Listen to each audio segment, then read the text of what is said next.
Welcome back to Old School Sports in our Franchise Hockey Manager 9 playthrough of the Chicago Blackhawks. We are about to begin the playoffs in the 2027 to 28 season. You can see we ended up with a wild card here in the Western Conference with 93 points.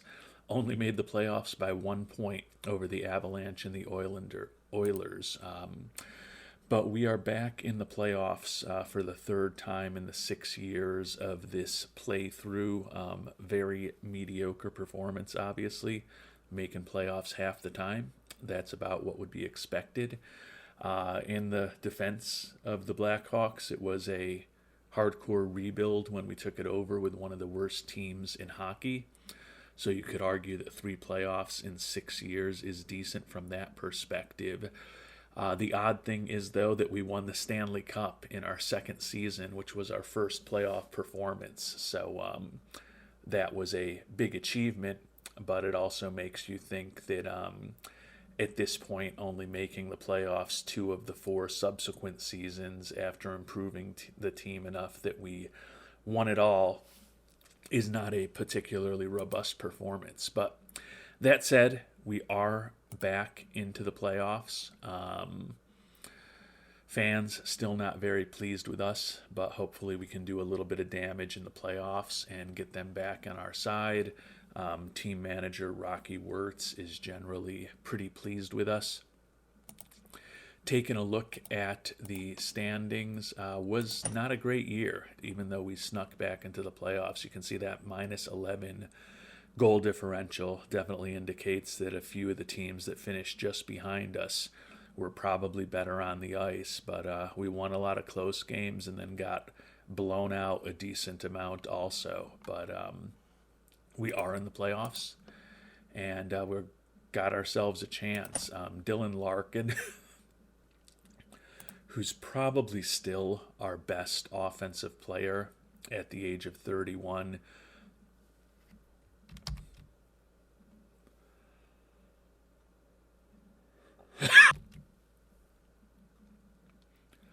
should be back from the injury that has destroyed his season.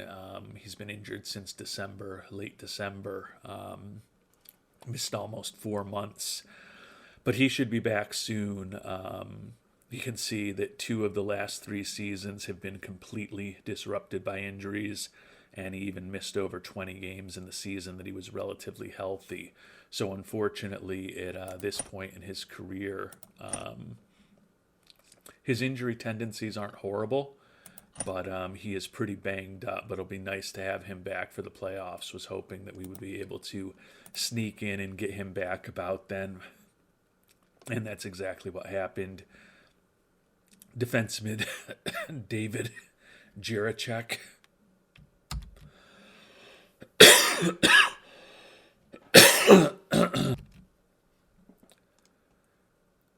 is banged up with a forearm cramp, but game available if need be. Bo Horvat, who we delayed treatment on, has been banged up with a hip strain. Also available if we need him. He's in the final year of his contract. 33-year-old, we're unlikely to re-sign, so we've just had him playing through the injury. And then most importantly, Nathan Villeneuve out with shoulder soreness. Young player, 22-year-old, who really exploded onto the scene this year with 27 goals and 29 assists for us. Often was playing first-line center once Larkin was injured. So hopefully he won't miss too much of the playoffs.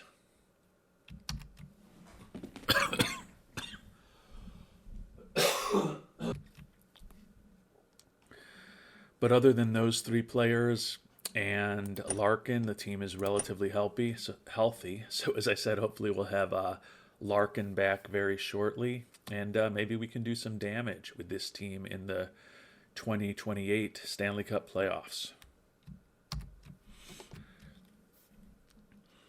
And Larkin is healthy and ready, so that is good news because we're not even to the playoff series yet.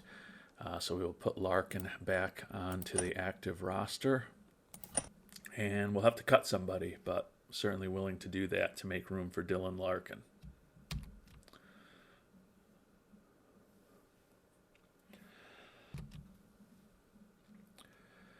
And honestly, when I look at our roster, I think it might be time to put Bo Horvat on the injured list. He's been fighting that hip strain. The best he's going to be in terms of fitness is 80%. We're not going to be playing any back-to-back games. So I think that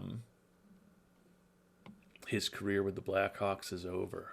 13 goals, 9 assists this year, only 12 minutes on the ice, fought through some injuries, getting older and less effective. But we're going to put him on, not waivers. We want to put him on the IL, although I guess at this point we could waive him. Since he probably will never be playing for the Blackhawks again. So a little bit of a risk there, since we still are a little low at center with Villeneuve dealing with that shoulder soreness. But hopefully he will be back by maybe the third game of the series.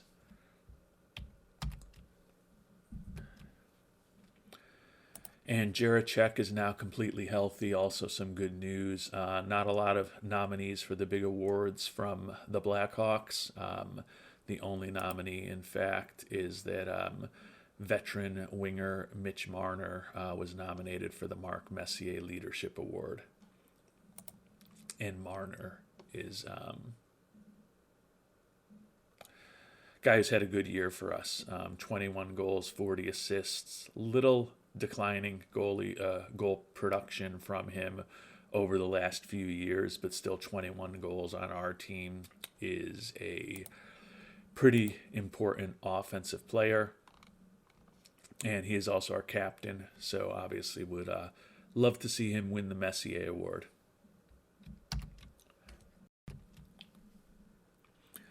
And as we've simmed forward a couple days, Villeneuve is ready for full contact. Still probably needs to be held out of games, but hopefully we'll have him back soon, because the series against Anaheim is starting today. Taking a look at the standings, Anaheim with 109 points was the second best team in the entire Western Conference. We are a wild card in the 7th seed, so we'll be playing them. Only the Wild with 110 points had more points than Anaheim in the Western Conference. And it looks like only the Wild and the Ottawa Senators had more points than them in all of hockey. So certainly going to be a difficult matchup for the Blackhawks. But as I've talked about, it's good to at least be back in the tournament. And we'll see if we can shock the Ducks.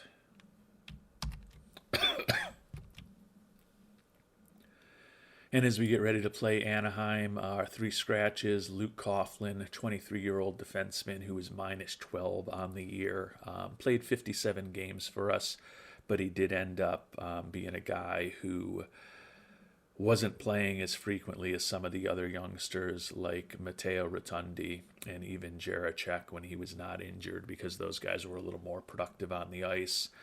Also going to be sitting and scratching Nathan Villeneuve, still only 80% with that shoulder soreness. And he's still actually game unavailable, so that's not really a decision.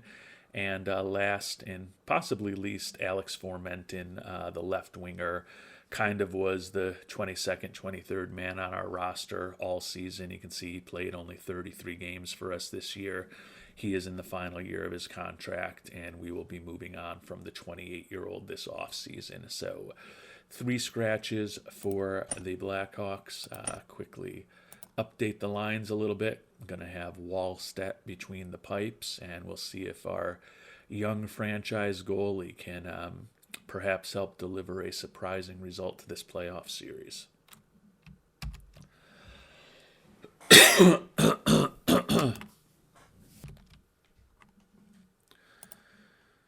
So we'll play game 1 here at Anaheim, and a 5-3 victory for the Blackhawks. So a good start to the playoffs for the team. Villeneuve ahead of schedule, so he should be back. Maybe not tomorrow, but for the next game. Kevin Korchinski, the young defenseman, with a couple assists. Cole Sillinger with a goal and an assist.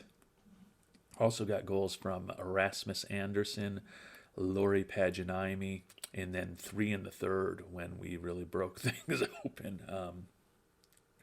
With Sillinger, as we talked about, Kemp, and then Lark in his first game back gets a goal for the playoffs, so that was good to see also. So a nice start to the series for the Blackhawks.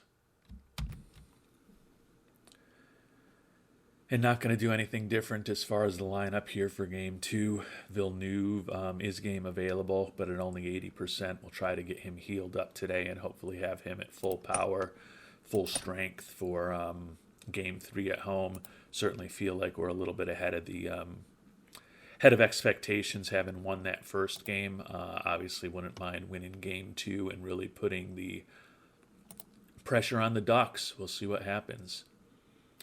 Not as surprising. We do lose this one 3-2, but Villeneuve now back and completely healthy.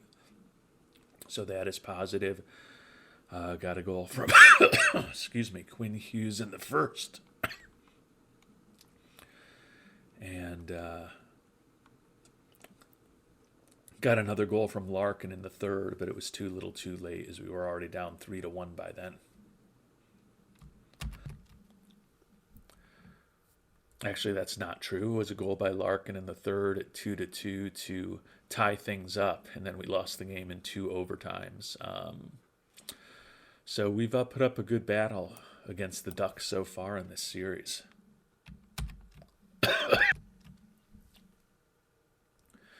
And as we get ready for Game 3, Villeneuve is back and basically at 100% at this point.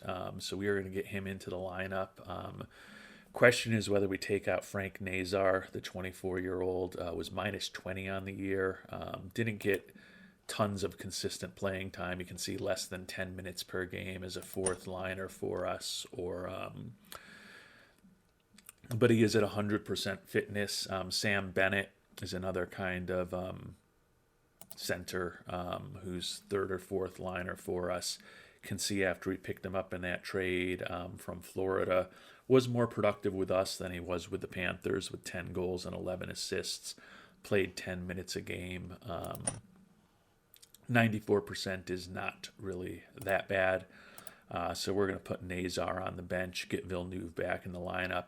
It'd be kind of interesting to see what our assistants recommend, whether Larkin will remain the first line center. And yeah, Villeneuve actually goes all the way down from first to third with what they are suggesting. I'm not going to spend a lot of time stressing about that, so let's see if we can get a win here in Game 3. Pivotal Game 3 home against Anaheim.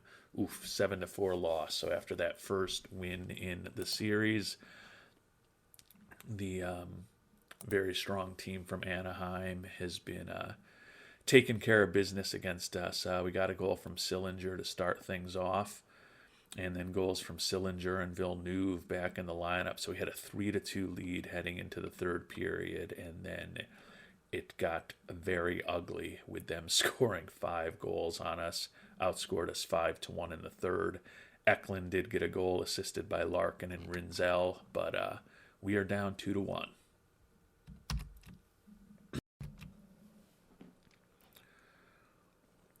So back on serve, unfortunately, down 2-1, having played 1 home game. We're going to keep Nazar and Formenton on the bench.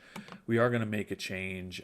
Jiricek's game ratings here in the playoffs have been brutal. We're going to put him on the bench and bring Coughlin in as a defenseman. Hopefully the youngster can give us a little bit of a spark on the third line, paired up with his former draft mate Matteo Rotundi. We picked the two of them in the first round in our first draft here with the Blackhawks back in 2023, and pair them up and hope that maybe we can shock the Ducks here in Game 4 and really keep this series competitive. And we do get a 3-2 victory, so we're making it interesting, more interesting for Anaheim than they would have hoped. And nice comeback victory. Cole Sillinger with a couple assists, Quinn Hughes with a goal and an assist. You can see they jumped out to a 2-0 lead on us in the first. We got a goal from Cotter in the first to make it respectable right before the end of the period. Quinn Hughes tied it up in the second. And then in the third period, Dylan Larkin, his third goal of the playoff series as he comes back. assists from the captain, Mitch Marner, and the big-time defenseman, Quinn Hughes. So three of our top offensive players involved in the game-clinching goal in the third period for the Blackhawks. That gets us as 2-2 as we head back to Anaheim for Game 5 tomorrow.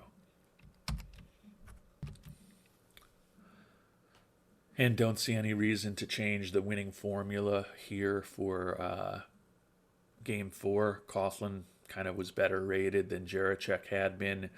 Sharangovich is not completely fit, but close enough that we're certainly not going to put Formenton or Nazar in for him. So we will see if we can get a big win at Anaheim. We do not, 4-3, so our backs are against the wall now. Good news is that we'll be going home tomorrow, but our season could end tomorrow on April 29th. Don't think there's any need to switch things up. Still feel a little better with Coughlin out there than Jaracek. Nazar and Formenton remain on the bench. Can we get the W at home and push things back to a deciding game in Anaheim? And we can. So a 4-2 victory for the Blackhawks. First period, a lot of penalties. Second period, a lot of scoring. Quinn Hughes, Dylan Larkin, and Will Shields with goals as we took a 3-1 lead. And then in the third period, they closed the gap to 3-2 when Jamie Drysdale scored. But Cole Sillinger with an empty netter to clinch things with 25 seconds left. So we're going to a Game 7 against one of the top teams in hockey here in the first round of the playoffs. Been a very representative performance from the Blackhawks, but obviously would like to get by to the second round now that we've gotten this close.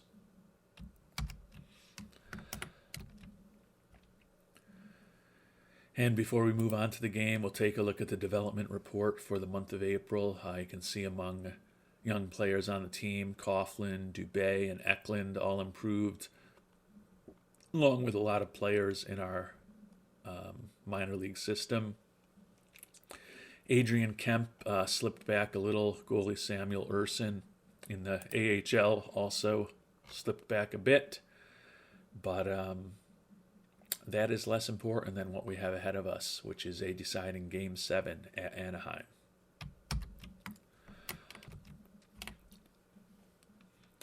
And popped into the monthly budget. Really no need to do anything here. And really not going to change anything with the lineup. Nazar, Formenton, and Jaracek are going to remain the scratches. No, only minor changes to the lineup. Moved Cotter up, Sharangovich down. Can we shock the Ducks here on May 1st? And we cannot. A 3-2 overtime loss. So we gave the Ducks everything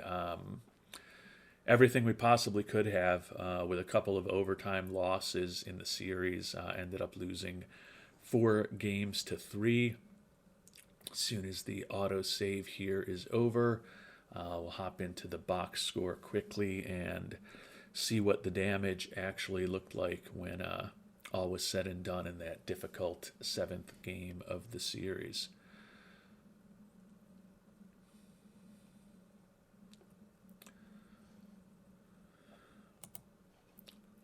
And we finally revealed that Bo Horvat had been hurt. Taking a look, they jumped out to a 1-0 lead. Pastajov scored. We came back, and no scoring in the second period. In the third, we came back with Dubé and then Cotter with less than 2 minutes left, and they responded in 22 seconds. Mason McTavish tied things up, went into overtime, where they got it over pretty quickly. Jacob Perreault had the goal from Max Swanson, his first goal of the series, Max Swanson's first assist of the playoffs. And the series is over for us. Wallstedt, 32 out of 35 saves in that final game of the series. So the young goalie certainly did fine in his first playoff experience with the Blackhawks, but unfortunately, our season is over.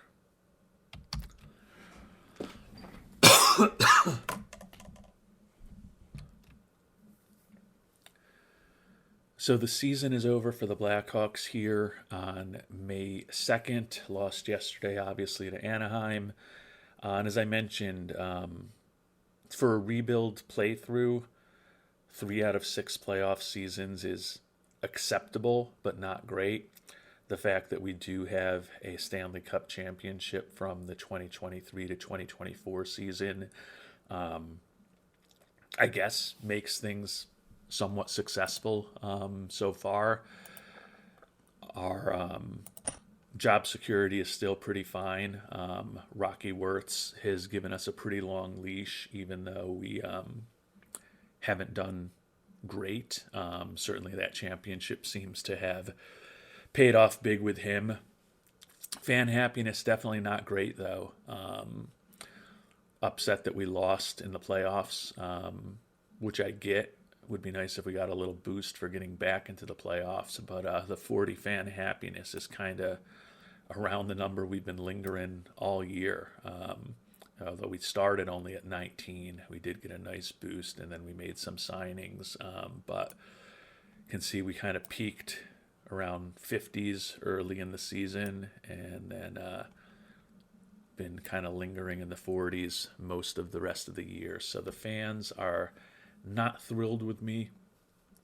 Fortunately for me, I just need to keep Rocky Wirtz happy, and we have done that reasonably successfully thus far.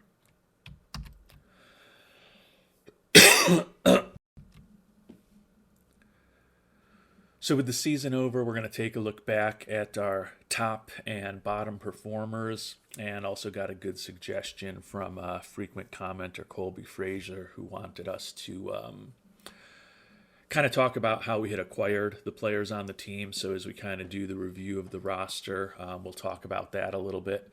Starting with our goalies, Jesper Wellstat is a guy who we picked up in a trade 2 years ago.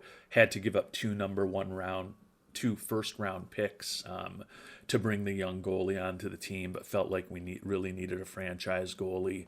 His performance slipped back a little bit this year, I guess, at least in terms of the metrics. His goals against went up to .309, save percentage down to .910, but did go 38, 29, and 3 when he was in front of the net. Played 71 games for us, so we definitely worked him very hard, but he is a cornerstone of what we're trying to do, and we have him signed to an extension going forward. He's going to be making a lot more, $6.7 million starting next year, but given that, as I mentioned, we had to give up several players, Reichel and Doc, as well as those 2 first-round picks to pick him up. It was very important that we got him re-signed, because he's a guy that we want to build around as hopefully our franchise goaltender going forward. His backup is Philip Spetaback, who we actually picked up off of the waiver wire this year. Only played 12 games for us, 5-3-1 with a .302 goals against and a .912 save percentage. Certainly a respectable backup goalie. Have him signed for next year also at a decent amount, fairly young. And hopefully there are some synergies with the 2 Swedes in the goaltending room together.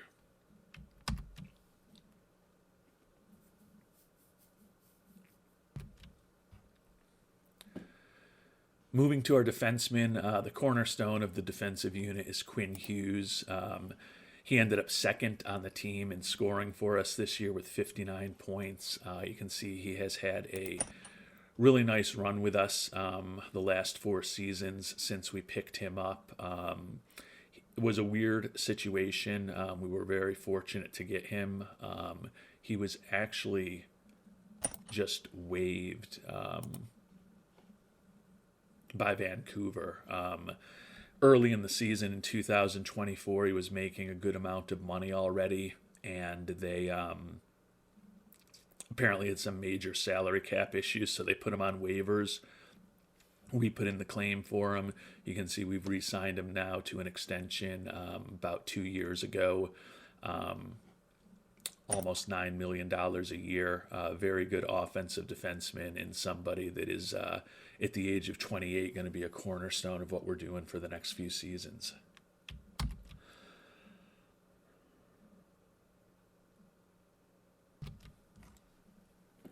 And the other three young left defensemen, Kevin Korchinski, Luke Coughlin, and Matteo Rotundi, are all players who are homegrown. Korchinski was drafted number 7 overall in 2022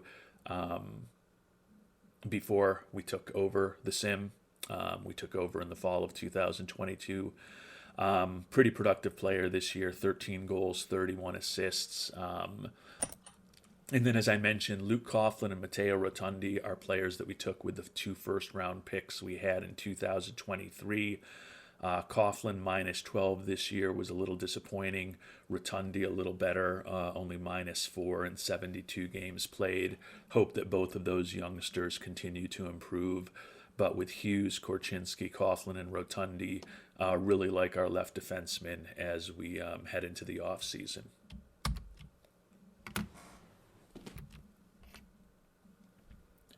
Turning to our right defenseman, not as strong in abundance of talent as we have at left defense, but still pretty respectable. Rasmus Anderson is a guy we picked up in a trade. I had to give several draft picks to get him on board as well as a player, but felt like we needed a pretty established defensive defenseman, and he has definitely been that for us over the years. 31 years old now. Excuse me. Next year probably will be his last year with us. Have a hard time imagining we're going to be signing him into his mid-30s, but still was pretty productive this season with 31 points for us as a first or second line defenseman typically.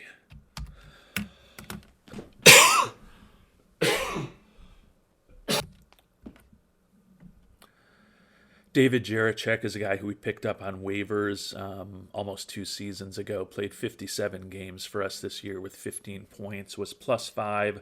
Like the fact that he can play both right and left defense. But he was still kind of in the 6th or 7th defenseman mix most of the year, along with Coughlin and Rotundi. Rotundi got the most action out of those two. Coughlin and Jaracek both played 57 games.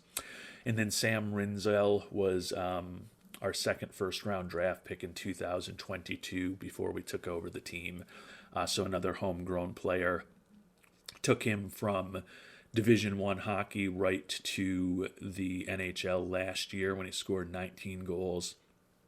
And he followed that up with a 16-goal season for us this year.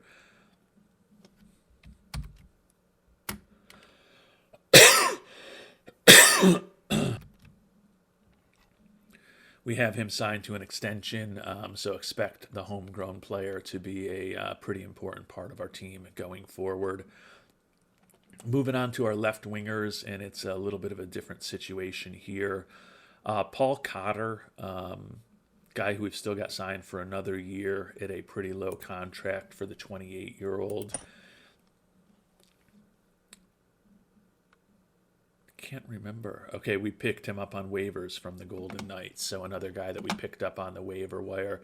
Kind of a third or fourth line winger for us most of the time, but he was out there for 77 games this year, 9 goals and 27 assists. Victor Eklund really has burst onto the scene. Burst is probably saying it too strongly, but for a 20 and a 21-year-old with 17 goals last year, 14 goals this year, he is a player who we picked in the first round of the 2025 draft, so another homegrown talent. Got him at 17 overall. Has been banged up a little bit with 63 and 50 games played in his 2 seasons with the Blackhawks, but still we brought him right from the WHL into the NHL. And you can see his ice time went up a little bit this year. His game ratings went up a little bit also, even though he was a little less productive offensively than he was a year ago.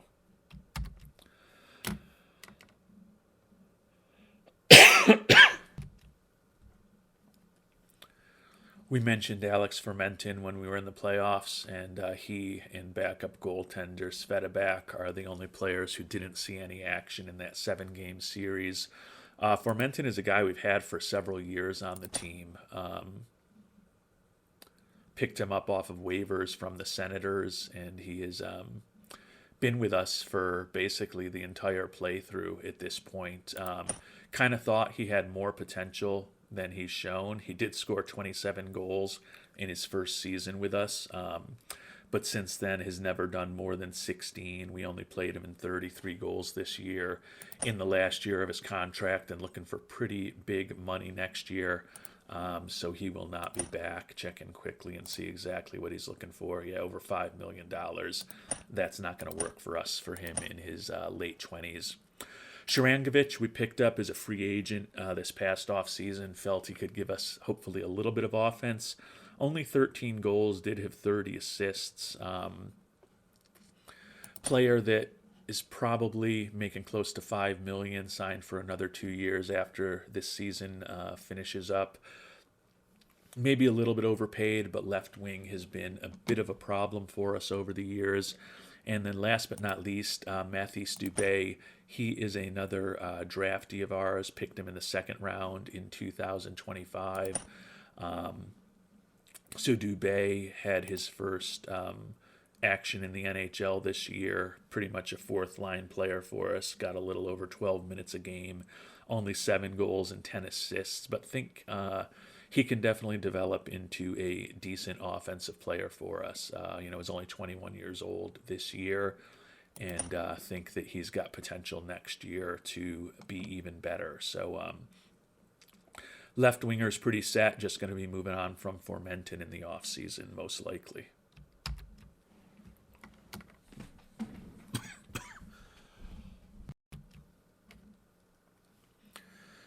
And center was on paper, or more accurately, a computer screen. Probably one of our stronger positions. Again, conceptually, issue is tons of injuries this year. Larkin, which we talked about. Sillinger also missed some time. Villeneuve was a little banged up. And then, obviously, Bo Horvat banged up now. We'll be moving on from Horvat. He is a guy who we made a pretty big trade to bring him on board when he was unhappy in Vancouver. Signed him to a 5-year extension, which is now about to run out. We won't be bringing him back at 33 years old. His production with us has definitely deteriorated. Had 42 goals combined the year he joined us in the trade with the Canucks. Since then, 23, 13, 20, 13, and 13 goals. Has also missed some serious time with injuries as a 33-year-old and a guy who is still looking for pretty good money. Over $5 million a year. Unlikely that Bo will know how to play with the Chicago Blackhawks next year.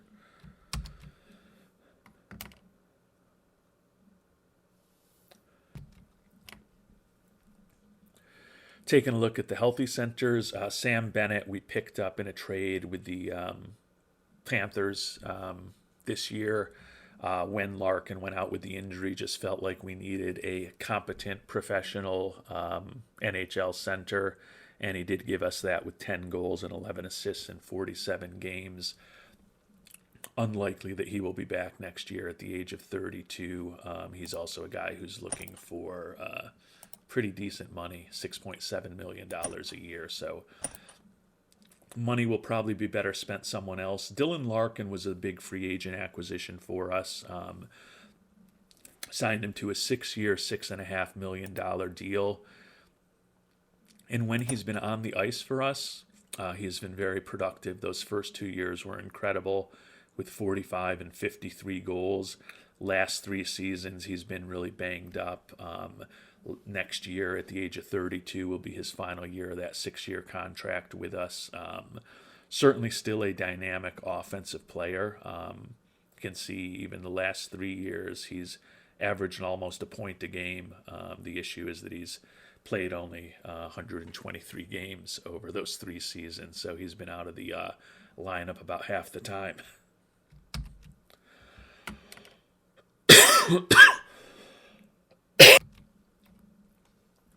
Cole Sillinger was a huge waiver wire acquisition for us and really blossomed into his own this year as a 24-year-old, scoring 26 goals for us. Versatile player who can play both center and left wing. Frank Nazar, another former draftee from before we took over the team, picked in 2022 in that very rich first round draft for the Blackhawks. Kind of struggled this year, as I mentioned, was minus 20, less productive offensively, and about 2 minutes less ice time. He is a guy that we have re-signed and hopefully can have a little bit more of a prominent role next year with Bennett and Horvat both moving on. He's also a guy who kind of came up as a right winger for us, but you can see pretty versatile, can play any forward position for us, which is nice to have. And then Nathan Villeneuve is another homegrown player. Picked him the year after we won, or the summer after we won the Stanley Cup with the final pick in round number 2. Felt like that was great value. He had been projected to be number 7. We thought about taking him at the end of the first round, and he continued to slip. Ended up being one of our more productive offensive players this year and led the team with those 27 goals. I believe he was third on the team in scoring overall with those 56 points.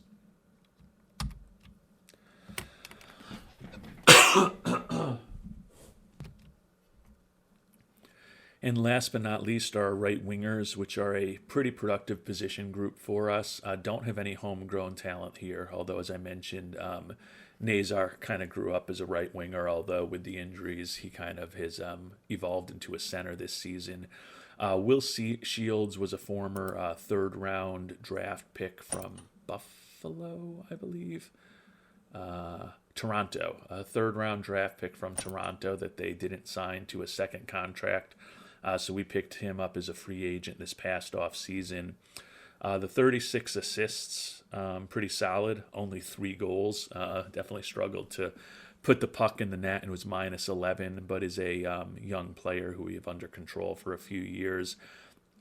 Mitch Marner was a big free agent acquisition. Waited until September of 2025 and got him for 5 years at a little less than $6 million a year when the market for him was not as robust as he had probably hoped. You can see, I'll extend that out a little bit, but he joined the team. We immediately named him captain.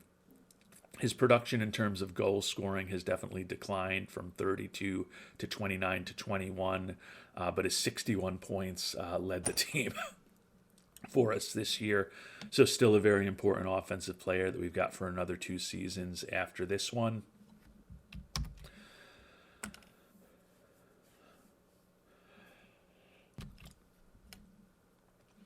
And our other 2 right wingers are players that we picked up in trade. Adrian Kemp, when we needed a boost to try to get into the playoffs this season, and we did end up getting there, picked him up from the Maple Leafs. Had to trade away Gavin Hayes, who was a pretty good young forward. Issue was that Gavin Hayes was in the midst of some cliques and some major issues with just about everyone in the clubhouse. So we felt like we needed to move on from him. We had to give up a lot in addition to a good player, Hayes. We also had to give up a second, third, a sixth, and a seventh to bring Kemp on board, but felt like he could deliver some offense to us. Can see he had 33 points in 39 games with the Maple Leafs. Did not work out quite as well with the Blackhawks. 16 points in 30 games was minus 6 for us. Have him signed for next year at that $6.6 million a year. So getting a little older, hard to imagine that we'll sign him to an extension, but hopefully with a little more time working with the Blackhawks players in the offseason and training camp next year, hopefully he can fit in a little better and be more productive offensively for us. Another guy that we brought on board as a free agent to help our offense was Lauri Paganaimi. Hasn't totally worked out either, as you'll see a lot of times with free agents. 15 goals for us last year, just 11 this year. Actually, he was not a free agent. He was a trade. picked him up from the Rangers. Had to give up not all that much for him, 2/4 and a seventh. Was hoping we might find a little bit of lightning in a bottle with him offensively. Certainly was a 30-goal scorer with the Rangers in 2024-25 and 28 the year after that. Hasn't even matched that total in his 2 years with the Blackhawks. And he's a player who we've got a decision to make on. I think he could go either way. Some of these guys we definitely know we're moving on from. He's young enough and has good enough offensive and physical skills that I wouldn't mind bringing him back. The amount is the money he's looking for, close to $5.5 million a year. So that'll make the decision this coming off season a little bit interesting for us.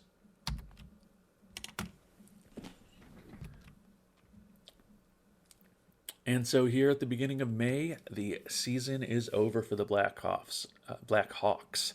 Got back to the playoffs, obviously got bounced in the first round. Kind of did the review there of the season and our top players. Clearly, a lot of the guys will be back with us next year and thinking about how we built this team.